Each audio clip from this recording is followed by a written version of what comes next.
coffee, then you're ready for the strong Kabbalah. If you don't have the strong coffee, well, it's also good, I guess, to get your Kabbalah just straight up without the coffee edge. Either way, I hope you're ready to explore some of the mysteries of the universe as well as the mysteries of our own psyche. So the topic today is truth. And when we think about truth, things can become a little bit complicated, right? Oftentimes we think of truth and the question becomes, well, whose truth, right? Everyone has their truth. Whose truth are we talking about? But can truth really be subjective, right? If truth is subjective, is it really true? If my truth is different than your truth, so can there be two conflicting truths? Or perhaps, can there only be one truth and we just believe that it's true because that's how we're believing? Understand my question? Yes? So what is truth? So in order to understand truth, we need to really understand how we got here in the first place. Right? How did existence come to exist? Now, you and I know, having explored Kabbalah for a long time already, you and I know that the process of creation is primarily through a mechanism called tzimtzum, right? What's tzimtzum? Tzimtzum, typically translated as contraction, it means essentially a concealment of the divine light, of the divine influence. And this is predicated on a major teaching in Kabbalah that we've explored many times before, and that is that before creation, before any of this existed, there was just God and His infinite light. So it says, Hu ushemo bilvad, God and His name, and name meaning expression or influence or light. Think about a name. In general, a name is not needed for the person by themselves. So when you are alone in a room, you don't need a name. Why don't you need a name? Because in a room alone, to yourself, your identity is I, correct? Your identity is I, me. You don't need a name. It's only relative to others that you now need a name. So relative to others, you need a name, a handle to be referenced. So if somebody wants to differentiate you and the other person, so you have a name, they have a name. If you have the same name, it's more complicated. You got to find other layers to add on, last names or initials or whatever it is, or first name, the son of, It becomes difficult in Crown Heights when you have a lot of Menachem Mendels, right? Let's just be honest here. A lot of Menachem, because that was the Rebbe's name, right? So a lot of people name their kids after the Rebbe's name. Menachem Mendel, Yosef Yitzchak, the previous Rebbe, Shneir Zalman, the first Rebbe. I mean, you have a lot of these names in circulation in Chabad circles. Good morning, good morning. And it can make it difficult sometimes to, Ed, can you take one and also pass one to Sandra? Thank you very much. It can be difficult sometimes to keep track. But the point is like this, that for oneself, we don't need a name. It's only relative to others that we need a name. So therefore, in Kabbalah, names are understood to be the notion of revelation, or that which is expression, outward expression. So it says in Kabbalah that before creation, there was just God and His name. Just God and His name and the infinite light, which is referenced by name. The infinite light was spreading everywhere, hence the name infinite light, light without end. Ar Ein Sof, the light without end. And when you have a reality where there's just God and His infinite light, that doesn't really give a lot of room. That doesn't really give a lot of space for anything else to exist. Therefore, as you and I know, we've discussed this countless times, and it's well documented in Kabbalah, one of the major Kabbalistic ideas of creation is that creation emerges through the mechanism called tzimtzum, which means contraction and concealment. So, for example, behind me there's a curtain, right? And the curtain dims the light of the sun that's coming through. Let's see if that's the case or if it's a cloudy day. Yeah, it's a little bit cloudy. But there's more light that comes through without the curtain. So what's the job of the curtain? The curtain is dimming the light. The same thing is true with Tzimtzum, although Tzimtzum, the first Tzimtzum, is more than dimming. The first Tzimtzum, known as the Tzimtzum Harishon, the first Tzimtzum, so the first Tzimtzum really almost removes the light, so to speak, and moves it to the side or collects it inward to allow a space for existence to emerge. But even after that, there are successive instances of tzimtzum, of contraction, to successively dim the light, dim the Creator's influence, conceal it, contract it, hide it, diminish it to the point that a self-aware being that believes that they are their own creator can emerge. And that's us. So we exist here in this lowest dimension of reality. We are, according to Kabbalah, the lowest dimension of reality. Lowest not spatially, not high versus low, in space, but high being more aware, low being less aware. We are the least aware dimension of reality. What are we least aware? We're very aware of self, but we're least naturally aware of source. That's our status quo. We are the least aware of that which precedes us and that which actually constantly animates, vivifies us, and gives us life. And that's the status quo. So it's like art that doesn't have a signature on it. Right? Think about a piece of art that doesn't have a signature. You look at the art, who created it? Who's the artist? I don't know.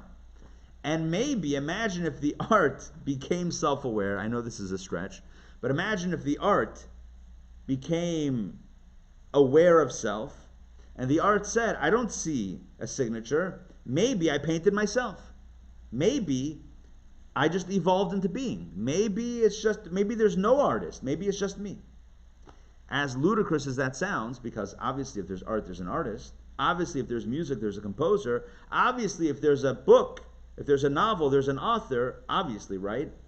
We live in a world where that's not so obvious. We live in a world where it's very rational for someone to say, I believe that the art created itself. I believe that the book wrote itself. I believe that the music composed itself.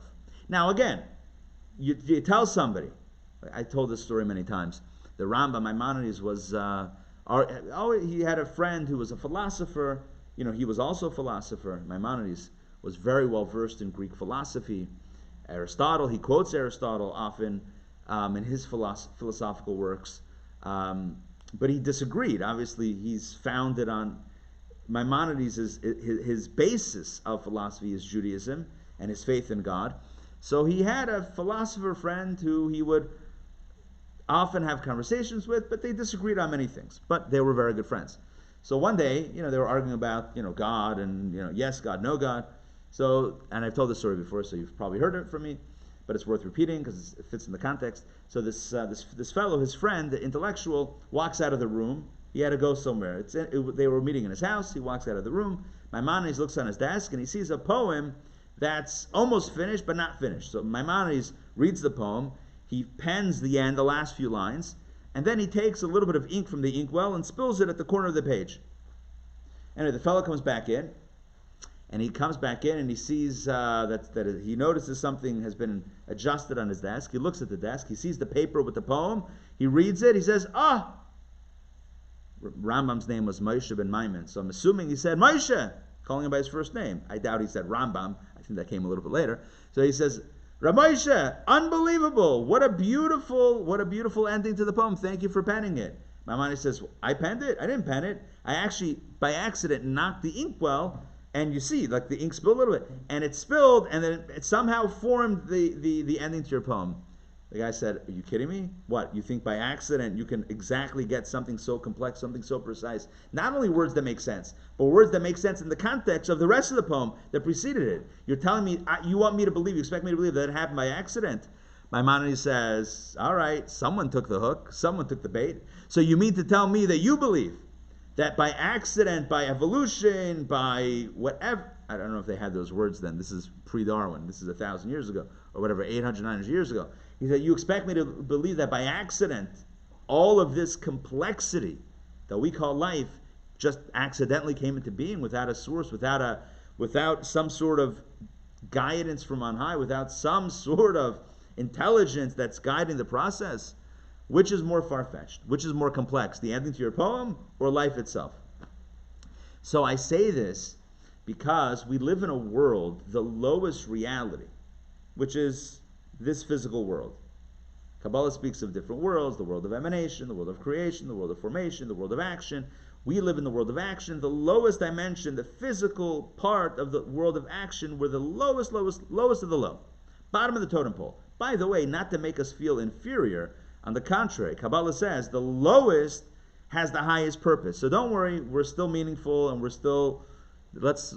we can still stroke our egos and pat ourselves on the back. Don't worry about that. But why are we called the lowest? Because relative to awareness of truth, we have the most difficult time figuring things out. Or we have the most misconception about reality than anywhere else in creation. See, we believe that the poem just wrote itself.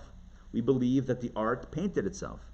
We believe, present company excluded, obviously, right? But people believe that the music composed itself, etc. Right? But why is this? How is this possible? And why is this so? It's actually by design.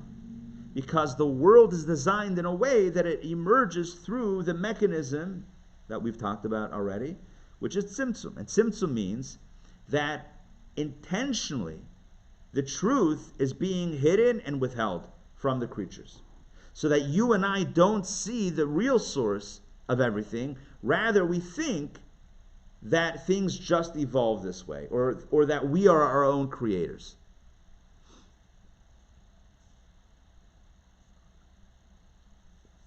And essentially it's because, in a very metaphorical way, God doesn't put his name on the painting.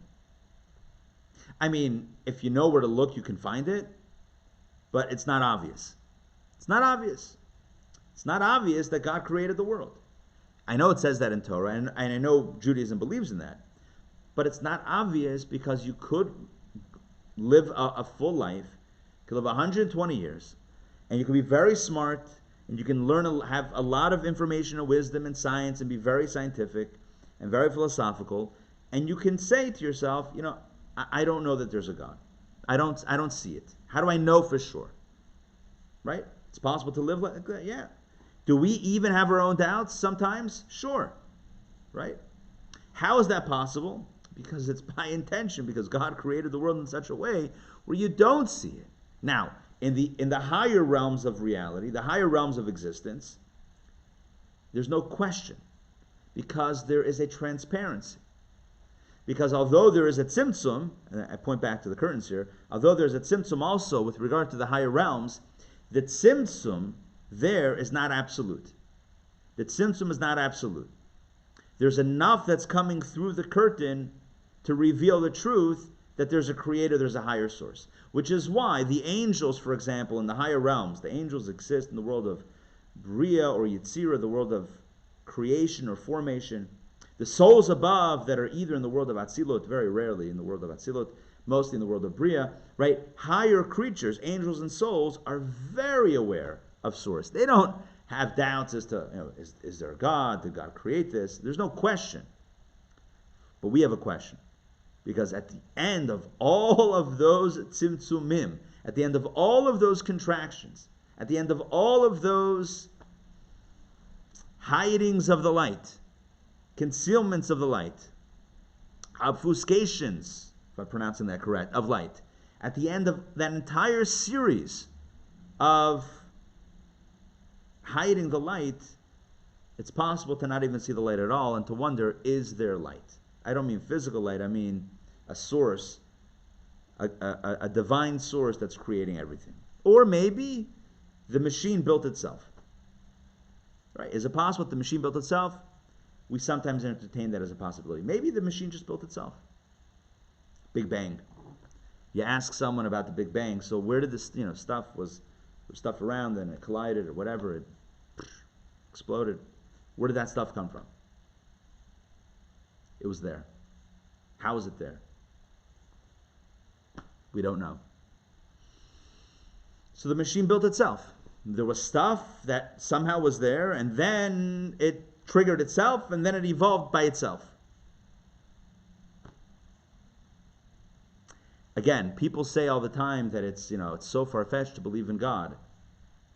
Okay, maybe. But if I ask you a question, which is more far-fetched, to believe that the musical piece, give me what's a musical piece called? The composition, but like a really complicated composition, like with the whole orchestra, like all these different pieces.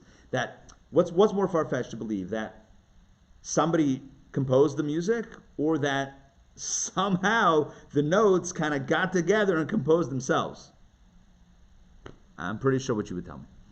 By the way, I do also know that we live in a time where you have artificial intelligence.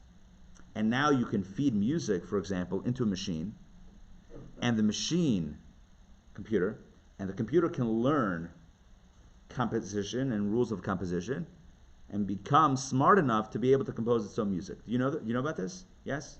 Artificial intelligence? Composing music and stories? Yes, this is real. It's real. In fact, today's class, this is artificial intelligence right here. Joking. No, that's not a joke. Huh? Everyone's artificial. You guys can vouch, but how do we know that you're real? You could be a hologram. I could be a hologram. Who knows? No, but in reality, you have now bots that actually take news and can actually spit out an article. I mean, this is already for a few years now. You have bots that actually can write basic news stories based on information, facts that come in. So it's a thing. In fact, there was also, I think, a song recently, within the last year or two, music that was published that was created by artificial intelligence. I mean, imagine you put in the top songs in whatever genre, whatever style of music it is, but you put in the top songs over the last 50 years, a machine can figure out what makes a song good, right? What kind of hooks, what kind of, and juggle it around a little bit, and you have a new composition. So what's my point? The point is sometimes the machine can build itself, and so that adds a little bit of layer of confusion, because now we can create within the system, but where does the whole system come from? Right? The system, we believe, comes from a source, but at the same time, it's by intention created in such a way where we don't see it, and it's really hard to crack the surface and to really get to the truth. All of that is by design. Which is why, getting back to today's subject, which is truth, which is why the Kabbalists say that this world, this lowest world, the world that we're in, that's why the Kabbalists say that this world is a world of sheker. Olam shel sheker. It's a world of falsehood, non-truth, sheker. Whereas the higher worlds are considered to be worlds of truth. By the way, when somebody passes away, lo aleinu, may we not experience that.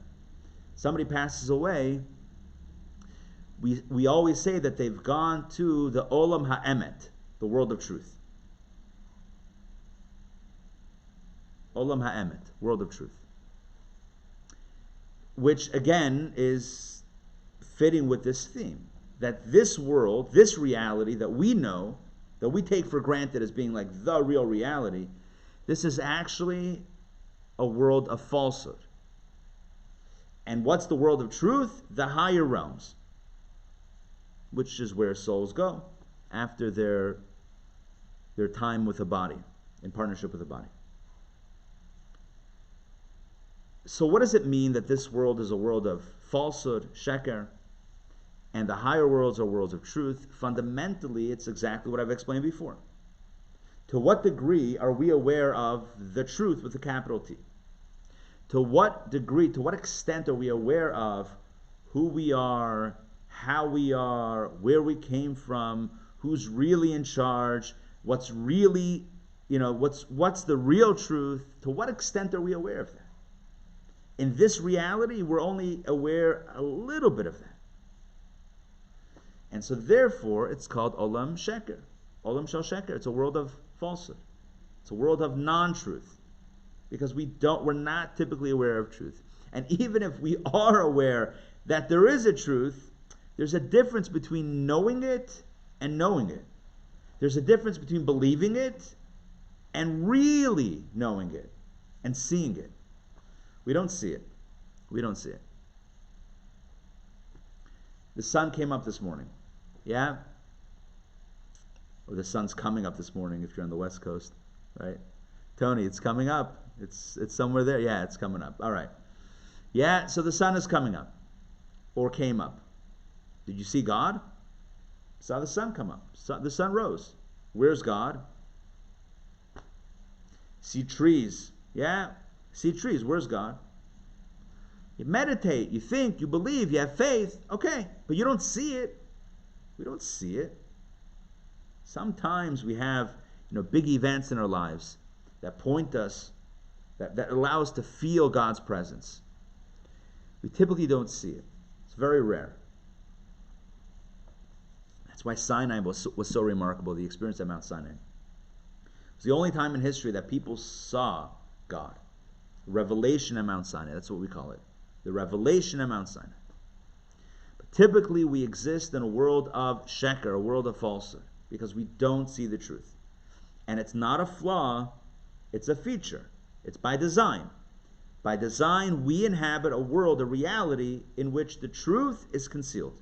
And our job is, to the best of our ability, discover the truth, live by the truth, even if we can't see it.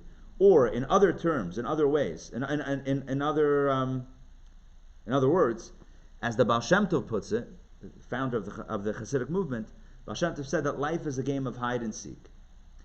This life. God hides, and our purpose in life is to seek and find God. Are we ever going to see God? Well, God told Moses, no one can see my face and live. So are we ever going to see God in full measure here, in this type of reality? The answer is no. But that's why it's a world of falsehood. It's a world of falsehood primarily at its spiritual source, because we're not aware of the ultimate truth, the truth of the Creator. But what this does is, this filters down into every aspect of life. And what I mean is that wherever you turn in life, it seems like the truth is complicated.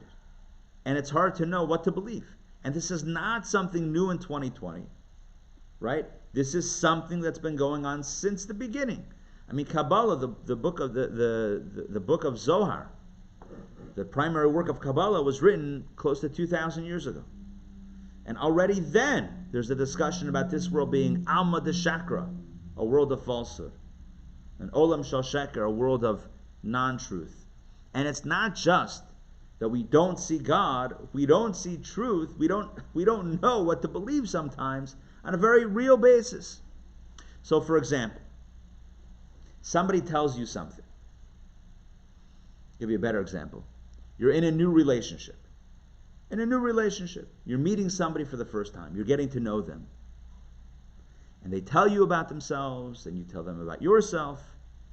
And at a certain point, you need to discuss how you feel about each other. Right? You have to have that conversation. At some point, you probably have that conversation. Yeah? So how do you know? How do you know what's true and what's not true? How do you know if somebody really feels that way or if they don't really feel that way? I'll quote now Rabbi Dr. Jonathan Sachs, who I mentioned before just passed away yesterday. May his memory be for a blessing. I'm going to quote Rabbi Sachs. He spoke once, or he wrote, I don't know if this was a talk that he gave or an essay that he wrote. He was a prolific speaker and prolific writer.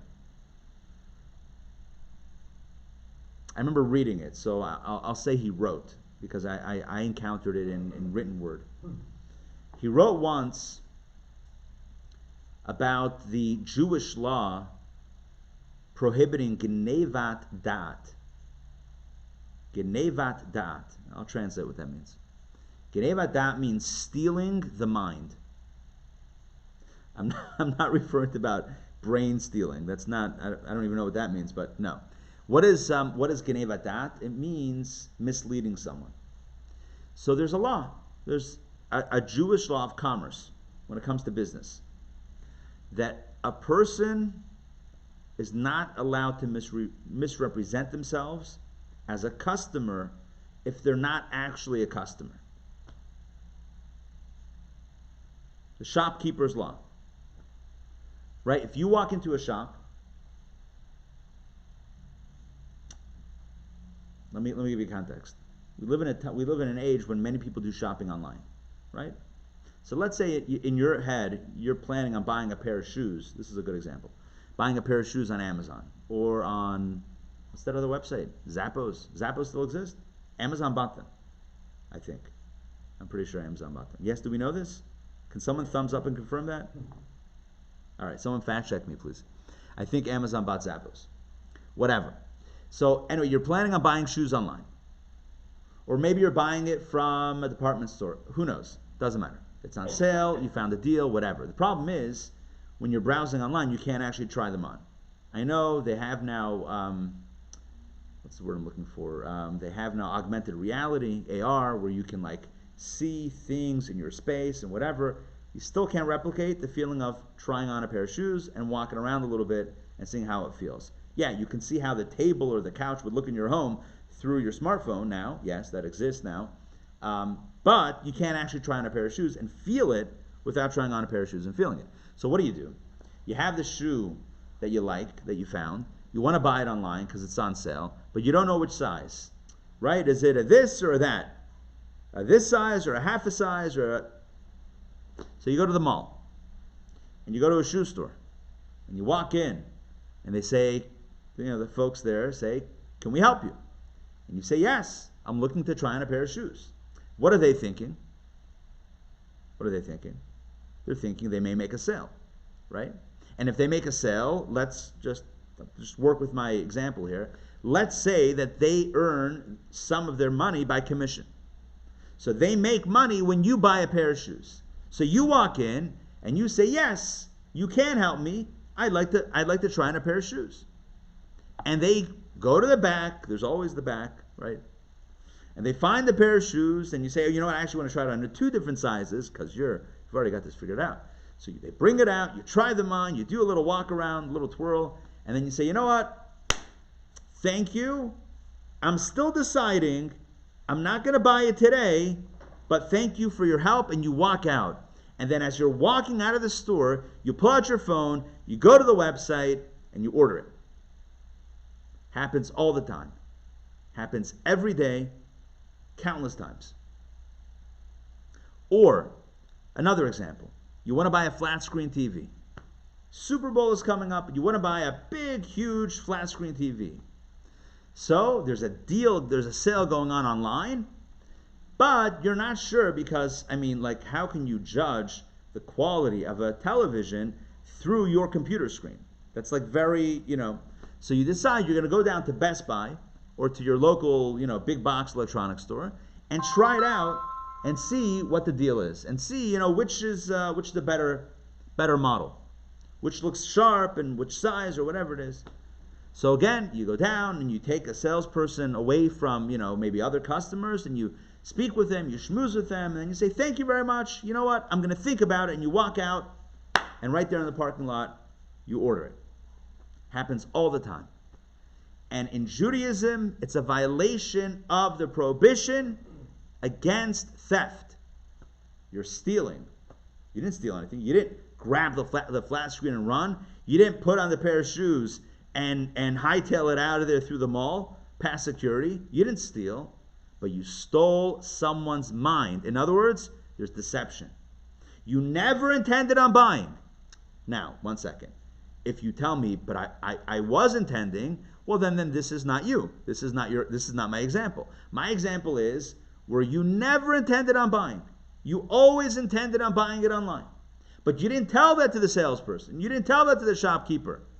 You told them that, you're interested. And you pulled them away from other customers, potential other real sales. You took their time. You raised their expectations. And then you walked out.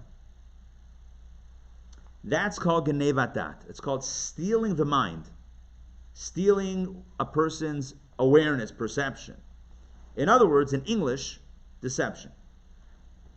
Deception, fraud by deception. That's what it is. And in Judaism, it's forbidden. So I remember Rabbi Dr. Lord Jonathan Sacks of blessed memory, he wrote about this law. And he said, what a powerful law that Judaism has on the books about how sensitive we have to be to not misrepresenting ourselves. So what's the alternative? How do you go about it how do you shop in a kosher fashion? You walk into the shoe shop, and when they ask you, can I help you? You say, look, I'm not intending on buying today. I'm probably going to buy this from another store. Are you willing? Would you still be able to help me to try on a pair of shoes and try it out? Most likely they'll say, sure, no problem. But at least you're being upfront about it. Not at least, but you're being upfront about it, and you're not misrepresenting yourself. If you misrepresent yourself and you pretend like you are a real customer when you're not, that's a violation. So how do you go about it being in a kosher way? Don't misrepresent yourself. Tell yourself, I'm not actually a customer in this for you right now. I just want to try it on or check it out. And that's it. And then if they agree, it's up front. So Rabbi Sacks said, what a beautiful and sensitive law that Judaism has. It's like it holds us to a higher standard. But it also can be applied to human relationships.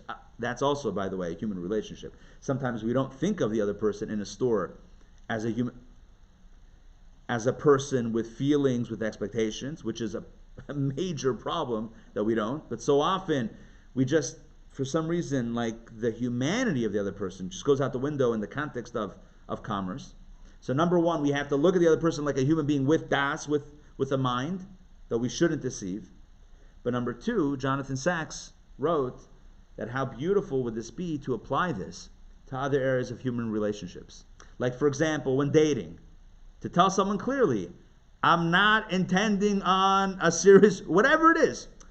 I'm not saying that one should say, but wherever someone is up to in a relationship, for example, to not misrepresent. How often is it that a person might say, or might give the impression that they're in one place when really they're in another place, for example, in a relationship? That would also be included under the category of Geneva Dat of deception. So it could be deception of the shopkeeper or the worker in the shop, or it could be deception of another human being in a relationship. But the point is, deception is, in Torah law, Jewish law, is absolutely forbidden as a form of theft. It's a form of theft, stealing the mind, deception. And I say all of this, number one, I think it's of value to quote what I found to be a powerful connection, a teaching by Rabbi Sacks, but also because it speaks to the nature of sheker, of falsehood in this world. Falsehood is so ingrained in this world that most of the time we're not even aware of the fact that we're doing it. Right? We're not even aware or sensitive to the fact sometimes that we will be giving a wrong impression, a misimpression. Right? We'll say things all the time that we don't actually mean. And we'll tell people things that don't actually reflect the way we feel. I'm not suggesting, by the way, to be brutally honest and what's the word I'm looking for? And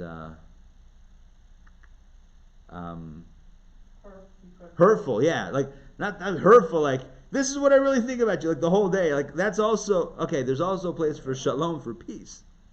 But let me just explain what I just said. So when truth and peace collide, Judaism tells us we choose peace over truth. Right? So for example, we just had this in last week's Torah portion. So God, through an angel, tells Sarah that she's going to have a child at the age of 90. And she starts laughing. She's like, there's no way, my husband is way too old. So God tells God, because her husband was 99. So God tells Abraham, why is Sarah laughing, saying that she's too old to have a child? What? You don't? I can do anything. God says to Abraham, why did Sarah laugh, saying that she's too old to have a child? When she said, my husband is, you see what's happening? God didn't tell Abraham that Sarah said that he's too old, because that might cause a little bit of lack of shalom bayit, a lack of peace in the home, over there, a little friction. So God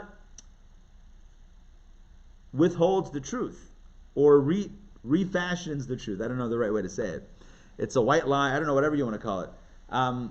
God, kind of reworks the narrative, saying, now why is it important that God tell Abraham anything? It seems to be just, sharing what somebody thought on their own. That's for another conversation. I guess this is something that Abraham needed to know on some level, and God certainly is the one to know that. But when God reported it, he basically had her falling on the sword herself and not, stabbing her husband with it. So from this our sages, the Talmud says, from this we learn that in order to protect and promote peace, shalom bayit, peace in the home, you're allowed to misrepresent the truth a little bit. Now, should we wantonly lie and whatever, live with deception and lies and the whole, obviously not. But, if there are some truths that shouldn't be said, because we know that it's going to create conflict. And there's ways to word things to promote peace as opposed to animosity. And we're always encouraged, when it comes to peace versus truth, to choose peace over truth.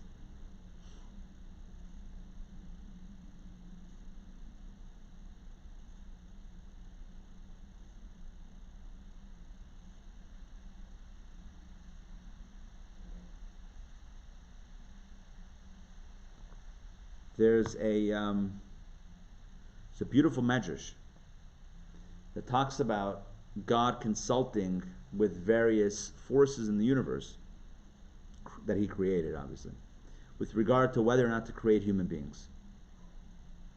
So it says, God consulted, I forget the order. God consulted wisdom. Should I create human beings? And wisdom said, sure. People will be wise. Sounds like good for business. And then God consulted, I don't remember exactly the whole, all the different ones. God consulted, so wisdom said yes. Truth said no, because human beings are not going to be truthful.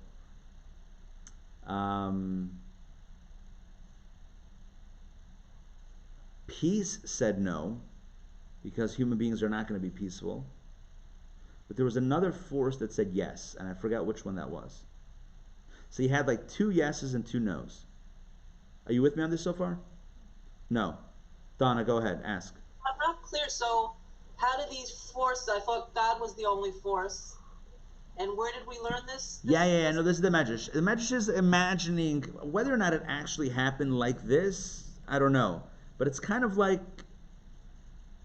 it's discussing the nature of human beings. Like, good thing, not a good thing. Good that we're around or not a good thing. So God is consulting. Obviously, these are energies and forces and realities created by God. But again, it's kind of like, I don't view it as a literal conversation, but more of like a discussion. Like, the human being. Does the human being pass the truth test? No. Does human being pass the peace test? No. Does human being pass the wise test? Yes. And then there's another thing that also was a good thing. So the Medrash says that what did God do? He took peace and he threw it to the ground and he created human beings. In other words, he said peace. No, sorry, truth. He took truth. Truth said, don't create human beings. Again, right, this imaginary conversation. Truth said, don't create human beings. They're not going to be truthful. And God ultimately takes truth, throws it down, and creates human beings. The commentators ask, but what about peace? Peace also had an objection. There was truth and peace. Are you with me on this? I know I'm not doing a great job in representing this, but hopefully enough is coming through where we can piece it together a little bit. So again, truth and peace were the two nays, like don't. So what is it? God took truth, threw it down to the ground, and created human beings. In other words, God said, truth will have its day. Truth will, we'll have to deal with truth another time. But let's go ahead. But what about peace? Peace also had a problem with human beings. There's a beautiful commentary that says, once you do away with truth, you can have peace. Right? Once you put truth down to the ground, once you do away with truth, then you can have peace. Because oftentimes, the greatest enemy against peace is truth. Where somebody says, no, this is how I feel, and this is right. I have to be true to myself. It's like in an argument. Right? I have to dig in my heels because I believe that I'm right. Okay? And the whole relationship is going to blow up because you have to be right. You have to be true to yourself. So that's what I mean by sometimes we need to push away truth for peace. Now, all of that, though, is only when there's peace at stake. But otherwise, truth obviously is a very, very divine value. And again, when it comes to Jewish law reminds us that if we're in a store, we have to be truthful. If we're in a relationship, we have to be truthful, right? Unless, again, shalom bayit, to not hurt the other, okay. But that's the exception. The rule is we live with truth. But the problem is we live in a world in which there is so much deception. There's so much non-truth. And it's not only for the sake of peace for a higher value. It's for the sake of getting what we want. It's for the sake of winning. Right? And sometimes we can find ourselves also misrepresenting ourselves, also hiding the truth for our own self-gain. And the only reason why this is possible is because of the tzimtzum, the curtains, the concealment. Everything begins with the tzimtzum. If we lived in a reality that was not this reality, if we lived on one of the higher planes of reality, where the truth of God was obvious, and the light, the infinite light, was still shining, and we saw the author's name on the book, and we saw the artist's name on the art, and we saw the composer's name on the music, if we saw it clearly, if the light was shining brightly and the truth was obvious, we couldn't be in a state of falsehood. We wouldn't be in a state of non-truth. It's only because of the reality of tzimtzum, of the concealment of truth, the ultimate truth, that the smaller concealments of truth can happen. Are you with me on what I'm saying? It's the big concealment of truth that allows for this world to be built on a platform of misrepresentation. In other words, the foundation, it's going to sound a little harsh, but this is what Kabbalah says. The foundation of this world that we live in is non-truth, is falsehood. The foundation of this world is false. And therefore, it's no surprise that it seems like everywhere we turn, there's some element of falsehood. That's what it seems. It seems like this because the foundation is false. And again, I need to be very clear. It's by design that this is so. Because God had all those worlds, all those realms that were true, that know the truth, that are sensitive to the truth, that are aware of the truth. And God said, I'm continuing with the tzimtzumim. I'm continuing with the concealments. I want a reality where my truth is hidden, where the lies seem true. And I want people in that reality to still discover the truth. And then it's going to be meaningful. Because for an angel to proclaim the reality of God is no big deal. In Yiddish, we would say there's no kunz. Kunz means a trick. There's no trick. There's no big reveal. There's no surprise, I found you. Obviously, I'm not hiding. God created specifically a realm where truth is hidden and lies abound. Lies, L-I-E-S, abound, in order for this activity of discovering God to be meaningful. But again, in this reality predicated on the ultimate lie that there's no God, it's not surprising that every other lie in the book is also reality. And by nature, reality, truth, is concealed. So in short, we live, as Kabbalah teaches us, in Alma de Shakra, or Alma de Shikra. We live in a world of sheker, a world of falsehood, a world of deception. So deception is everywhere. So what's true? So Kabbalah teaches us that there's only one true thing in this world. There's only one true thing. Something that no matter how you encounter it, when you encounter it, where you encounter it, it will always be true, under all circumstances. And that truth, not human beings, I mean, we're as susceptible as anything to falsehood. The one thing in this world that is true, with a capital T, is Torah. Torah is truth. Let's understand how this works Kabbalistically. This is a very important piece of our conversation. The Torah, let's start with other things. The reason why the world is founded on falsehood, or the way that works, is because the evolution of reality is such that there are tzimtzumim, there are concealments at every stop along the way. Right? The light is removed and then it shines again with a kav. We spoke about that before in previous sessions.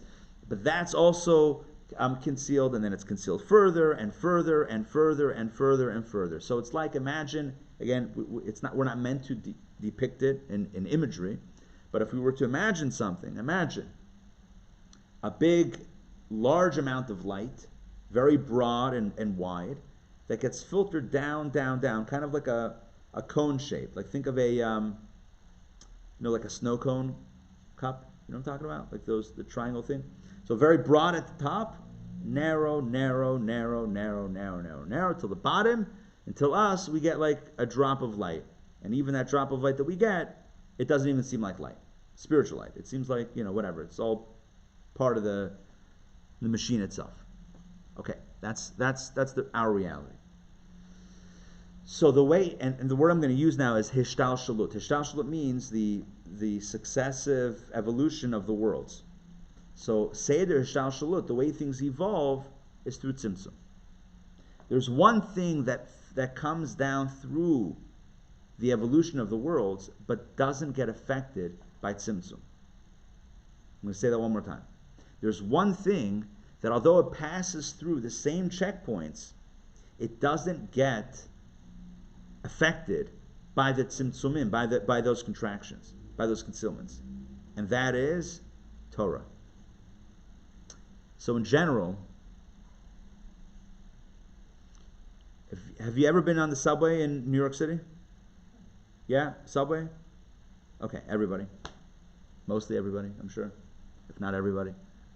So when you're in Manhattan, you're in the city, so you can take, on the same line, there's two types of trains. Unmute yourself if you can know what I'm saying. What are the two types? Unmute yourself and jump in. Express train. Express and local. So what's the difference? The local stops at every stop. And at every stop, more people get in and people get off. In other words, the car is influenced by the stops. Are you with me on what I'm saying?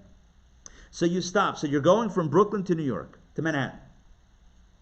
All right, I've done this. I can't tell you how many times I've done that journey. Right? Crown Heights, by the way. Right? Crown Heights, Eastern Parkway and Kingston Avenue, the number 3 train. Fantastic. You take the 3. Next thing you know, you could be in Manhattan. Just give it a little bit of time. But you can take the express once you're in Manhattan or whatever it is. And I don't remember the lines exactly. Does the 3 have an express and a local, or is that just the 4 and the 2? Whatever it is. Bottom line, 2 and 3. Okay, whatever. It's been a few years since you can take the local or the express, and the local stops at every stop. You're stopping at 14th Street. You're stopping at 18th Street. You're stopping at 21st. Every few blocks, you're stopping again on the local, and the express. Next stop, 34th Street. So what's the difference? Well, one, you get there faster. right? But also there's the makeup, and again, I'm using this example very specifically. There's the composition of your subway car. The people in your car, yeah? When you're going express from point A to point B, so nothing changes in the car. I mean, unless people are going, walking through, which sometimes happens. But if that's not happening, your car is your car. The people in your train, in your subway car, that's it. You're on this journey together. No one's getting influenced by all of the places that you're passing by. But local is different. Local, 14th Street, people getting out, new people are coming in. Maybe you get jostled a little bit. Maybe somebody, you give a seat to someone who needs it. Yeah. Then you stop again. And again, the same parsha repeats itself, the same thing. People getting off, people getting on. And so on and so forth at every stop until you get to 34th Street. And by the time you get there, it's a totally different ballgame. Totally different scenario. It's the local stop, the local train, is the Tzimtzum example. Now, it's not exact, obviously, right? It's not brighter, diminished. It's not spiritual, physical, obviously not. But the notion that at every point along the way, there's some change that happens, that's what I'm trying to evoke with my subway example. The local train, every stop along the way, something is changing. The express, no change. The Torah takes the express line down, Seder Hishtalshalut. The Torah also begins in the spiritual realms with God and also manifests itself down here on earth, but it doesn't undergo the process of tzimtzum. Are you with me on this? This is very important. Torah never is exposed to the notion of tzimtzum, contraction, and the hiding of the light to the point that the Torah is radically altered by the time it gets here. That's not the case. The Torah is not radically altered. Everything else is radically altered. We are radically altered from the way our spiritual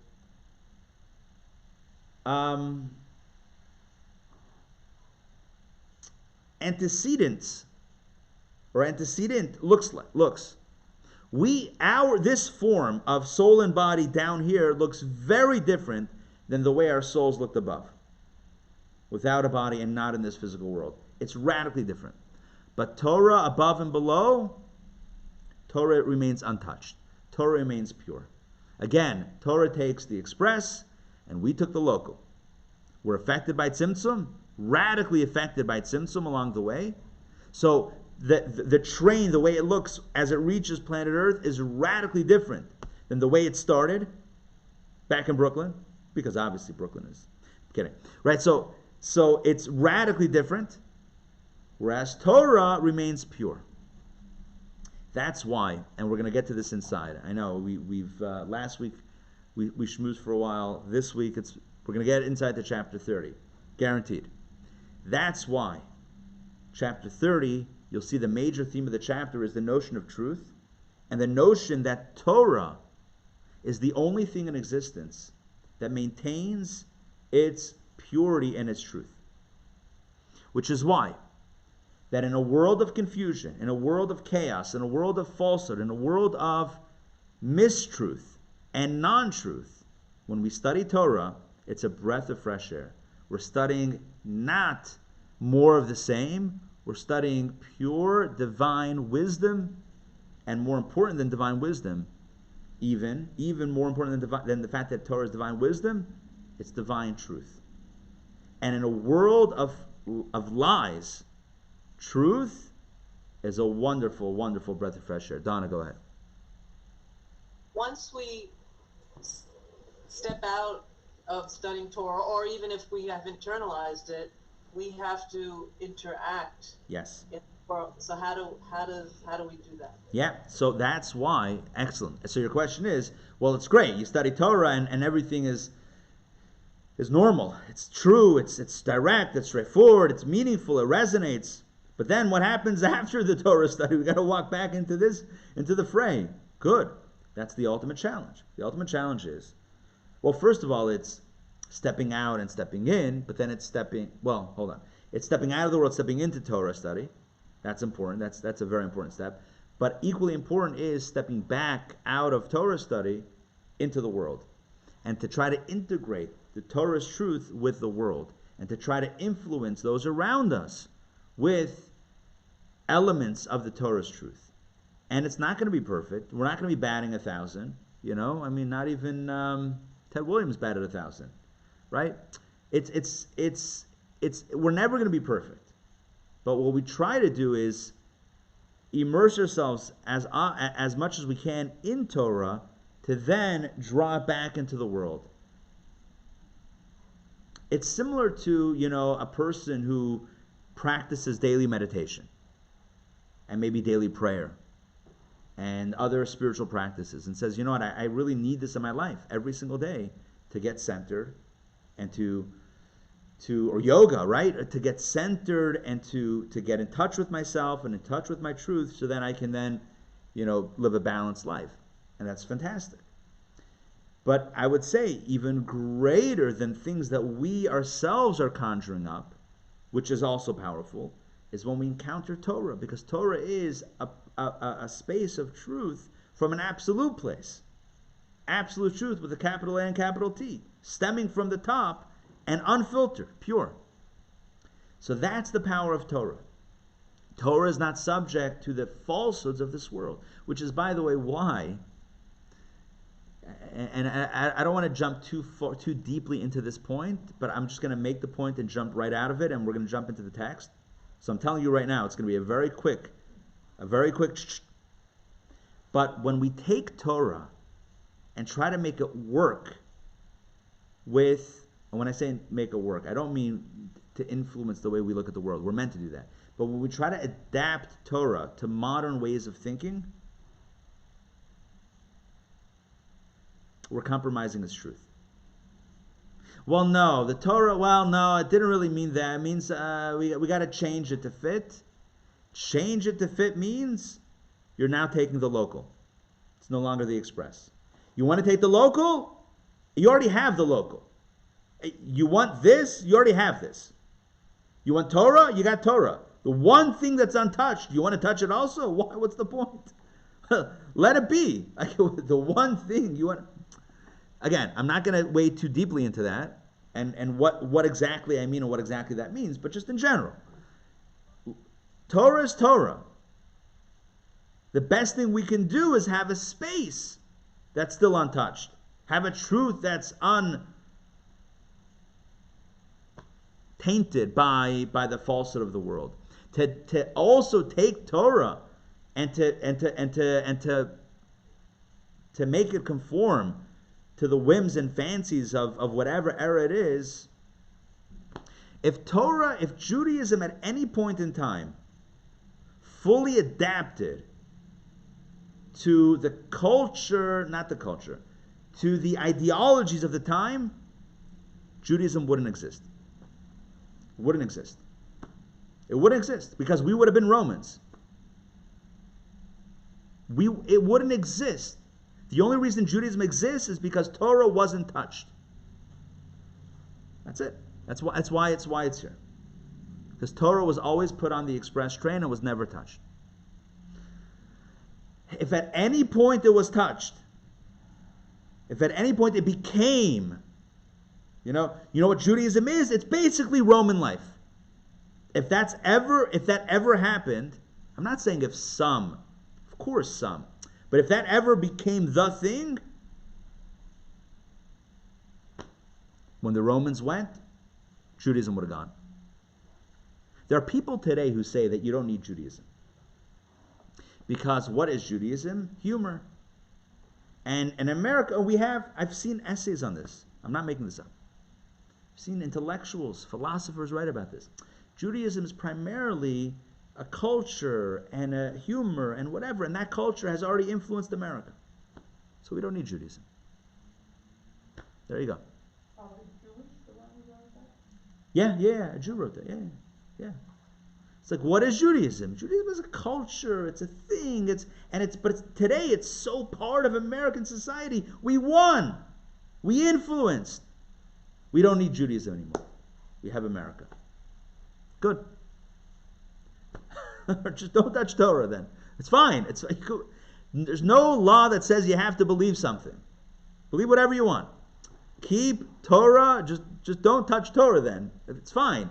America is fine. It's wonderful. But Torah is Torah. Let's not mix the two. Torah is powerful because it remains untouched. Torah is truth.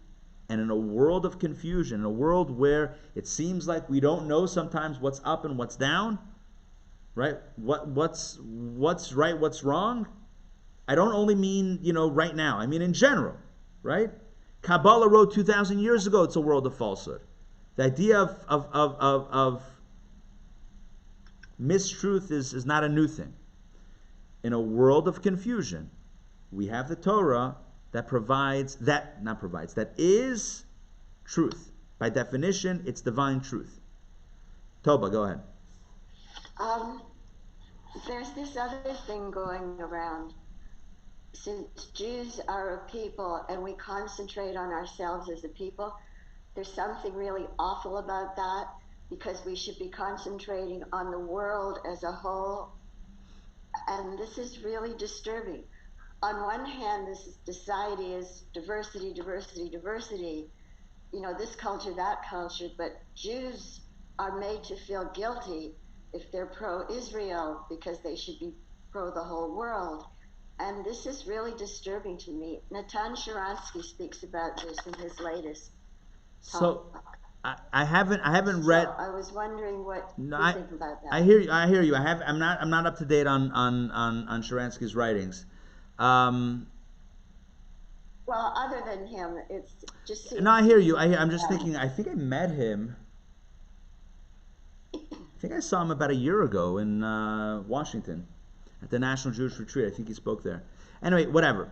My point is like this: I can't comment on something if I don't have like that firsthand. If I have, I can't comment on something very quickly like that I haven't read and had a chance to integrate and to really think about. But I will say this: I don't think there's anything wrong with a Jew having responsibility for or feeling a responsibility for the larger, for the macro, along with the micro. I don't think it's a contradiction. I really don't think it's a contradiction. I don't think it's a contradiction either. Yeah, I don't think it's a. I think the premise is faulty. The Jewish culture is made to feel like something wrong if you concentrate on yourself. I hear you. So let me just. I want to jump inside to the text. I hear you. I'm just going to end with this. I'm just going to make this comment and then we're going to move. So here's the one point that I'm going to say. I don't see a contradiction. I don't see it. I think that to point them as inherently conflicting is a misrepresentation. I don't think that I don't think that having a dinner together with my family means that I don't care about other people's families. I don't see a difference. I don't see a contradiction. I can have my family and I can care about your family, and it's not a contradiction. It doesn't mean that every time I have a family dinner, whatever. Anyway, the point is, it's not a contradiction. I can love my family. I can love my neighbor, right? In different ways, and it's healthy to love, right? Yeah, it's good to love your spouse, and it's good to love your neighbor, but maybe not the same way, right? And I think it's healthy. I think every rational human being would recognize that there's a healthy boundary that we create between the ways, between this and that. I hear you. I would have to look into it and really figure out that philosophy. I hear how that's bothering you, and I'm with you. What I would say is like this: I don't think it's a contradiction. If somebody says it's a contradiction, I would farbreng with them and say, look, let's have a schmooze here, right? Let's have a farbreng, let's have a conversation about this, and let's discuss it. And maybe there's another point. Maybe there's another point that is true. Maybe the point is that Jews should do more for the larger society. Why not? Why not? Is it good to do more? It's always good to do more. To me, that's not a problem. It's not offensive. Somebody says that Jews could be advocating more on behalf of others. Sure. Should we advocate on behalf of ourselves? Absolutely. Is it a contradiction? 100% not. Anyway, But that's my rabbi way of responding, which, rabbis like to say, you're right and you're right. So, listen, I know that's the reputation, but nonetheless, I don't see a contradiction. And if somebody says, why are you so focused on, the massacre in Pittsburgh and the synagogue, but you're not focused on, there's no outrage when there's another horrific thing that happens, I would say yes, that's a good point. I would say also that there's family. There's something that hits family and something that hits the larger family. So there's the individual family, the larger family. But is there always room for improvement? Yes. Okay, let's jump into chapter 30. Again, I want to refocus on the idea of truth, the idea of Torah, because that is very, very much the topic of chapter 30. So we are on page 65. Chapter 30. We got the Roman numerals here. At the bottom of the page of chapter 30, at the bottom of the page of 65 is chapter 30. Here we go. We're talking about, actually, it's interesting, we're talking about peace and unity and how that happens when we have an influence of pure infinite light. Now, again, the vehicle to carry that pure infinite light into this world, into a world that is built on confusion and concealment, the vehicle that transmit pure infinite light, I'm telling you, this is where we're going to go with this, is Torah. But let's go. The vehicle for drawing down the essential Ein Sof light in order to unite and synthesize the two letters Yud and Hey, remember Yud and Hey is Chacham and Bina, is Torah. Top of 66. On the verse comes from Isaiah. On the verse, if he holds on to my strength, he will bring me peace, he will cause me peace. Our sages commented, we studied this section of Talmud last week, our sages comment in the Talmud, whoever studies Torah, which is euphemistically known as my strength, God's strength, whoever studies Torah makes peace among the hosts of above and peace amongst the hosts of below. So in other words, when we study Torah, we create peace above in the spiritual realms, and we create peace below in the physical realm. What does it mean, though, Kabbalistically? It refers to the two unions of the four letters of God's name. Remember, God's ineffable name, the name that we don't pronounce the way that it's written, is comprised of four letters. There's a Yud and a Hey, and a Vav and a Hey. And Kabbalah understands that these four letters are divided into two groups of two. Yud and Hey, and then Vav and Hey. And each one consists of a state of either fragmentation or unity. The Yud and the Hey can get along or they can be in conflict. And the Vav and Hey can get along or they can be in conflict. And so what creates peace amongst the hosts above and below? In other words, what unites the Yud and the Hey above and the Vav and the Hey below? It's Torah. It's studying Torah. So look at this. Peace among the hosts of above refers to the interrelation or the connection, the unity between the two letters Yud and Hey. And the hosts of below refer to the last two letters of the name of Havai, God's name, which are the Vav and the Hey. So again, studying the Talmud says, whoever studies Torah, my strength, Mu'uzi, my strength, makes peace above and peace below. Kabbalistically, what does it mean, peace above and peace below? I told you last week, the commentaries in the Talmud, they explain that peace above means that when you study Torah, when you go to heaven after 120 years, so the heavenly court is not going to be divided. The heavenly court will say, yes, send them to heaven, send them to paradise. And below means that you'll have a peaceful atmosphere below. That's according to the simple understanding of the Talmud. The Kabbalistic, the mystical understanding of the Talmud, of this Talmudic statement is, peace above means the Yud and the Hey are getting along, and peace below means the Vav and the Hey are getting along. And by the way, you might be thinking, well, why are the letters of God's name fighting? They're not fighting, but they represent different energies. The Yud and the Hey of God's name represent Chachma and Bina, supernal Chachma and Bina. We know Chachma and Bina in the human being are very different, and also on a cosmic level they're very different. Chachma is theoretical, Bina is practical. Chachma is abstract, Bina is concrete. Chachma is unified, Bina is divisive, different pieces of information. So Chachma and Bina are not on the same page, inherently. How do they get on the same page? As you and I know over the last few weeks or last few sessions, different forces get on the same page when they're exposed to a force that transcends them both. When you introduce a power that transcends both of the particulars, that can join the two together. Like we said before, you have two different, not before today, but in previous sessions, you have two different officers of the king who are bickering with each other. But when they stand in front of the king, they're equally submissive to the king. The angels above, Michal and Gavriel. We actually read about Michal and Gavriel this last Torah portion. Michal is the angel of kindness, and Gavriel is the angel of severity. In the story of Abraham, when the three angels appeared to Abraham, Michal is the one who tells Abraham and Sarah, you're going to have a kid. Mazel tov. Remember she laughed? Remember that story? So the angel Michal is the one who gives the good news, and Gavriel is the one who overturns Sodom.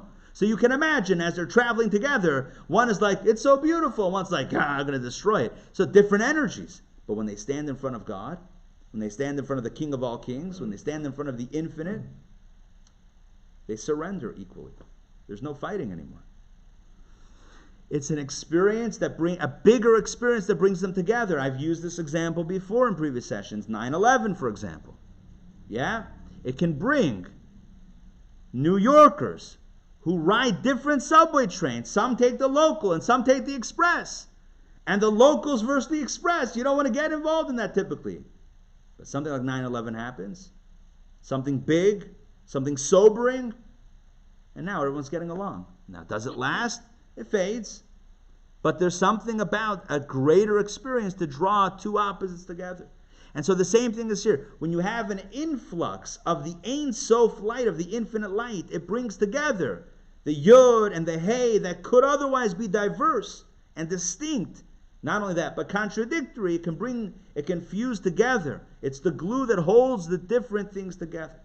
In a relationship, the Talmud tells us, Ish, Isha, man and woman. Ish, Isha, they both share two letters, Aleph and Shin, Ish. What's different is one has a Yud, Ish, man has a Yud, Aleph, Yud, Shin. Isha, woman has Aleph, Shin, Hey.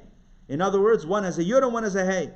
The Talmud says, if the couple has God in their life, the Yud and the Hey, Ish v'Isha, they'll get along together.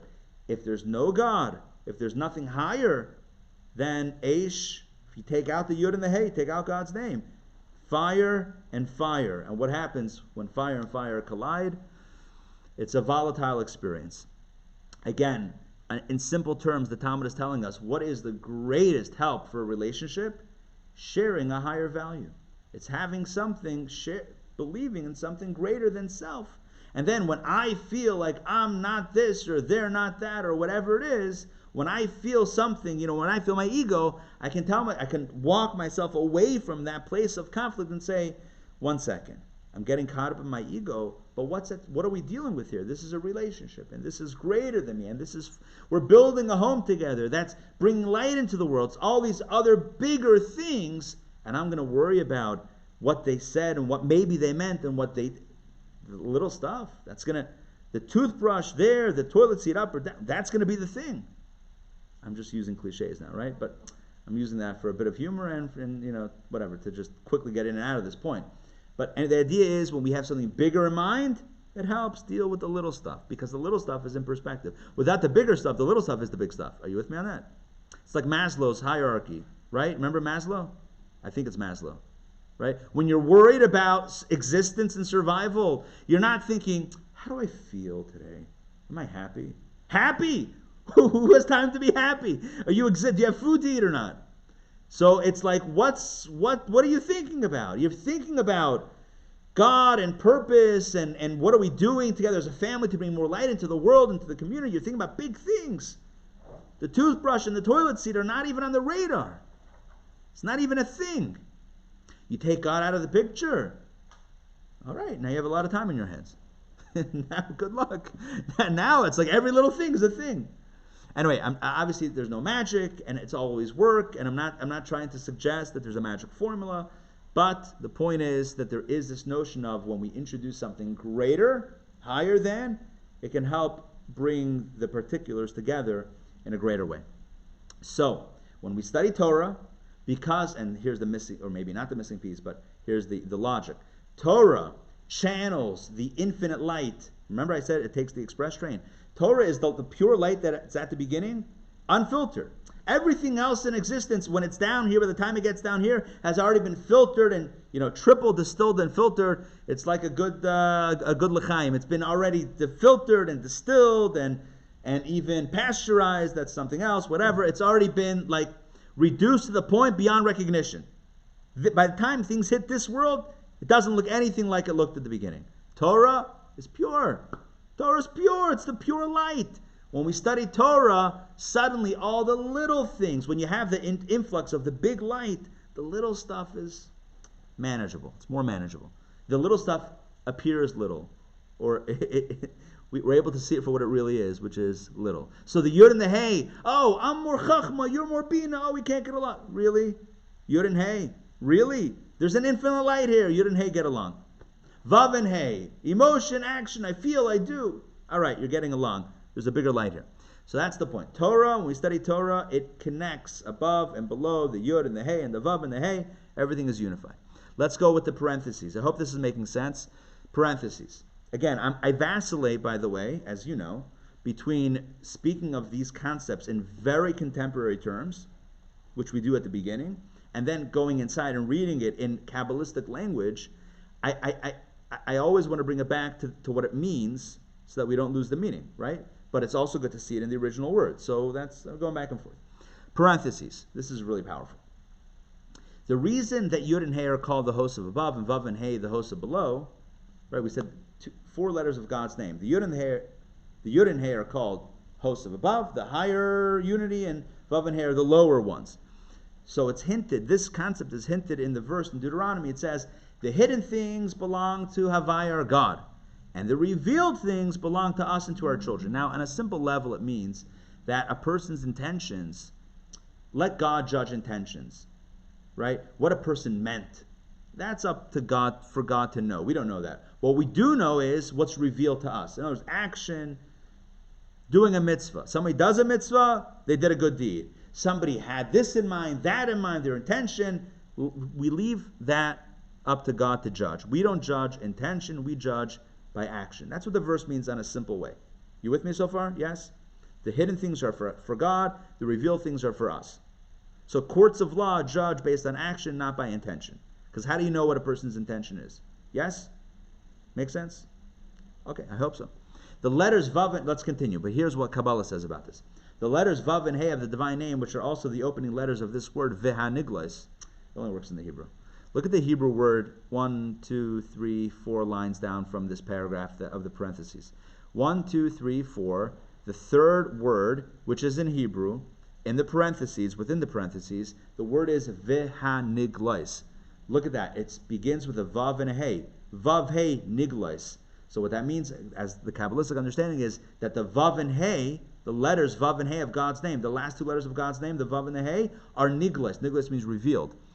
In Hebrew, it's Vehaniglos, and the revealed things, the Vav and the Hey are prefix. Vav means and Ha means the Hey means the. But the way it's understood Kabbalistically is Vav and Hey are the Niglos, are the revealed letters. So Yud and Hey are the higher letters, the Vav and Hey are the lower letters, the revealed letters. Again, I'm going to read this inside. If you're not catching all this with the Hebrew, it's okay.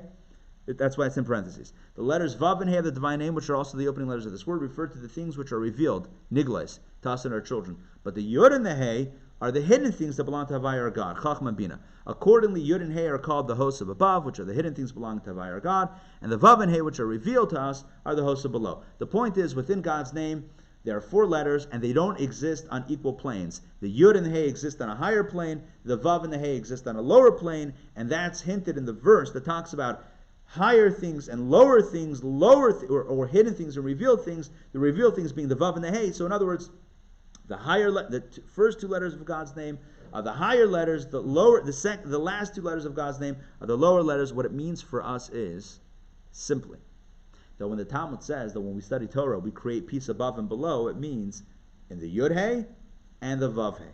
We create peace amongst the higher 2 letters of God's name and the lower 2 letters, the last 2 letters of God's name. And what it means is, let's continue. So what does this mean? Here we go. Last paragraph right here. The Torah makes peace and unity between the levels of godliness represented by the letters Yud and Hey. And it also makes peace and unity between the Vav and Hey. So, what is Yud and Hey? Yud and Hey is Chachma and Bina. Chachma is abstract. It's creative. It's ethereal. Chachma is that creative mind, creative flow, and Bina is very analytical. But Torah, when we study Torah, we can fuse the two together. We can join them in harmony. The same thing with Vav and Hey. Vav is emotion, and Hey is action. And emotion is like, I feel this, I feel that, and action is make a move. Choose a path. I don't know, I feel this, I feel that. The last Hey is Malchut, it's action. It's decision making. So what fuses the Yud and Hey together? What fuses the Vav and the Hey together? Both on a cosmic level and a personal level, it's Torah. Why? Because Torah introduces a greater light that can bring all of those different energies in unison together. It might be said, I'm going to highlight where we're up to, second sentence or third line in that last paragraph on 66, it might be said that this corresponds to the teaching in the Zohar. The Holy One, blessed be He, gazed into the Torah and created the world. You ever hear of Torah being referred to as the blueprint of creation? Torah is the blueprint of creation. This is where it comes from, the Zohar, Kabbalah. It says God looked into Torah and then created the world. Like an architect, right? Who first looks at the plans, draws up the plans, and then builds the house. So too, God looked into Torah and created the world. What does that mean? Let's understand, but this is a new way of understanding this, as you'll see. This refers to the union and interaction of concealment and revelation, as in the saying, as in the creation of the world, in the beginning there was darkness, and then light is explained above. And this unification takes place through Torah. In other words, in the Zohar it says, I don't like the way this is translated. I think it's missing something. It's even deeper than the way it appears in the translation. The Zohar tells us that God looked into Torah and created the world. And how was the world created? First darkness and then light. And the way we explained it before is, what does it mean, first darkness and then light? First chachma, which is concealment, because you don't yet know the idea, it's still too creative. And then light, and then you can see it. Then it's revealed. Bina, it's understood. But we said that darkness leading to light means chachma that leads to bina. And then bina leads to chachma in the summary. All topics that we discussed in previous sessions. And how do you have an interplay between light and darkness and light and chachma, bina and chachma? It's because the Holy One, blessed be He, gazed into the Torah and created the world. It's because of Torah, it's because of the infinite light in Torah that you can have the combination of darkness and light that work together hand in hand, in unison, even though they individually represent different energies. And this unification takes place through Torah. God's gazing into the Torah refers to the supernal light which is enclosed in Torah. What does it mean that God looked into the Torah? God infused Torah with the light and delight that we're talking about, this infinite energy of Torah. Let's continue inside. The goal is, it's a long, okay. All right, we're going to do a little bit more. Torah is called truth. This is really the payoff of everything we've talked about today. Top of 67. Torah is called truth. As it is written, the Torah of truth was in his mouth. Similarly, it is written, acquire truth and do not sell it, which refers to Torah. For acquire truth is meant in the sense of the verse, acquire chachma, acquire bina. Bottom line is, he proves from 2 or 3 verses that Torah is Torat Emet. Torah is called truth in Scripture. What is truth? Let's continue next paragraph. The attribute of truth mediates, look at this, the attribute of truth mediates between chesed, kindness, and gevura, severity, to the point that truth has no adversary. The attribute of chesed has an adversary, which is gevura. Likewise, gevura has an adversary, namely chesed. However, a viewpoint that is drawn from a proper blend of them both, which is truth, has no adversary. This is the attribute of truth. Genuine truth must encompass all opposites, bearing all of them in every matter. Truth is the central point. It is the quality that enables any component to join with its antithesis. Let me explain. If you have one extreme or one side or one pole, you will always have an opposite or opposing side, extreme or pole. But truth, the nature of truth is that it encompasses all sides. Why? Because truth is in the middle. Truth is the core that has both of the chesed and the gevura. When something is true, it doesn't take a side. Truth reveals the truth of both sides. Does that make sense? We live in a world in which we celebrate polarization. And Torah does the opposite. Torah celebrates unification, not polarization. We live in a world that to be polarized is to be better. If I can show how different I am, then I'm unique, then I'm special, then I can get published, then I can have an opinion, then I can be on TV. If I'm different, if I'm polarizing. So we celebrate and we reward polarization. But Torah is different. Torah is truth. Torah is not polarizing. Torah teaches us the truth that exists in Chesed and the truth that exists in Gvura. Chesed is true. Some aspects of Chesed are true. And some aspects of Gvura are true. So which is better, Chesed or Gvura? No, that's a question from the position of polarization. That's an ego-based question. Who's right? That's not a truth question. That's an ego question. Truth points out the truth in both. That's why he says there is no adversary to truth. Look at this line. This is probably the most powerful line. He says, a viewpoint that is drawn from a proper blend of them both has no adversary. If you're pure chesed, yes, there's an adversary, gvura. Pure gvura has an adversary, chesed. But truth, there's no opposite of truth. Real truth, not fake truth, not false truth. Real truth. Real truth that's drawn from the truth of both has no adversary. How could you be opposed to the truth of both? You with me on this? You can be on the other side when there's a side, but you can't be on the other side when there's a middle. You with me on that? The middle doesn't have a side. Yeah? That's like the Bobby who goes to the kosher deli and says, I want an end piece from the middle. Yeah? Of the brisket, or the corned beef, or the pastrami. Right? Yeah. Not that piece, that piece. Yeah? It's the middle. It's not the middle that is trying to make everyone and everything happy. Truth reveals the truth of chesed and gvura. So how are you going to be opposed? What's the opposition? There's no opposition. Therefore, next paragraph, we're going to just quickly move to the end. Therefore, truth endures. Therefore, truth endures.